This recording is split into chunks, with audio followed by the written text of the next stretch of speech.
Salut tout le monde et bienvenue. Aujourd'hui, on va décortiquer une figure de chandelier vraiment puissante en price action, le marteau ou hammer comme on dit en anglais. C'est un outil qui peut faire toute la différence quand on analyse les graphiques. C'est la question que tout le monde se pose. Comment on peut bien savoir si une tendance baissière est sur le point de s'essouffler? Eh bien, le marteau, justement, peut nous donner un indice super précieux pour y répondre. Alors voici notre programme. On va commencer par définir ce signal, puis on va analyser sa forme pour comprendre ce qu'elle nous dit. Ensuite, on verra les conditions pour le valider, on bâtira une stratégie concrète et on finira sur les pièges à éviter. Allez, c'est parti. Ok, rentrons dans le vif du sujet. Le marteau, ce n'est pas juste une forme un peu marrante sur un graphique. Non, c'est un véritable signal, une alerte qui nous prévient d'un possible changement de dynamique sur le marché. Pour le dire simplement, le marteau est une figure qui, lorsqu'elle apparaît après une bonne baisse, nous chuchote à l'oreille que les acheteurs sont en train de reprendre le contrôle. Ça peut donc vraiment marquer la fin de la pression vendeuse et le tout début d'un rebond. Bon d'accord, mais concrètement, ça ressemble à quoi un marteau? Et surtout, qu'est-ce que sa forme nous raconte sur la psychologie du marché là, à cet instant T? Voilà sa carte d'identité.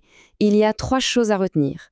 Un corps tout petit, une mèche basse très très longue et une mèche haute quasi inexistante. C'est cette silhouette bien particulière qui lui a donné son nom, tout simplement.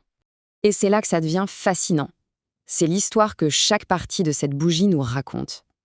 La longue ombre basse, elle nous montre que les vendeurs ont poussé le prix vers le bas, mais que les acheteurs ont débarqué en force pour le faire remonter.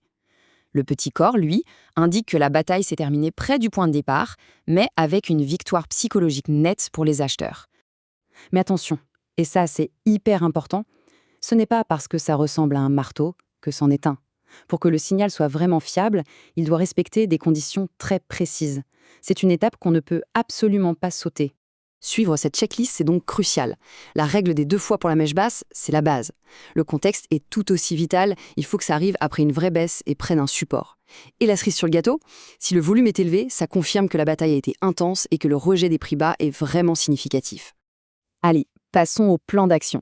Une fois qu'on a identifié un marteau valide, comment on fait pour construire une stratégie solide avec des règles claires pour entrer, pour gérer le risque et pour prendre ses profits?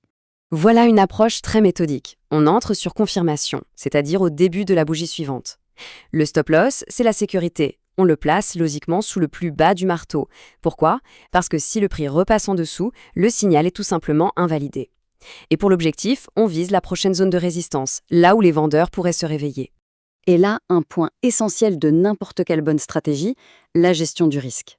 On s'assure toujours que le gain qu'on espère est au moins 2 fois plus grand que la perte qu'on risque. Si ce ratio n'est pas bon, eh bien même avec le plus beau marteau du monde, il est plus sage de passer son tour. Bien sûr, ce serait trop facile si tous les marteaux menaient à un rebond. Il est primordial de savoir reconnaître les faux signaux pour éviter de tomber dans les pièges du marché. Et ce tableau illustre la différence à la perfection. Un signal fiable, il se forme dans un contexte qui a du sens, sur un support avec du volume, confirmé juste après.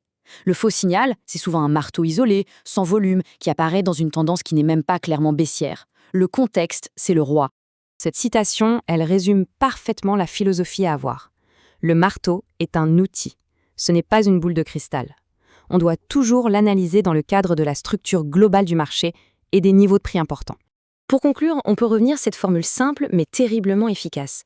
Quand on combine un niveau de support important, la formation d'un marteau valide et une confirmation par la bougie d'après, on obtient une configuration de trading à haute probabilité. C'est l'essence même d'une approche disciplinée en price action. Alors la prochaine fois qu'un marteau apparaîtra, saura-t-on s'il s'agit d'une réelle opportunité à saisir?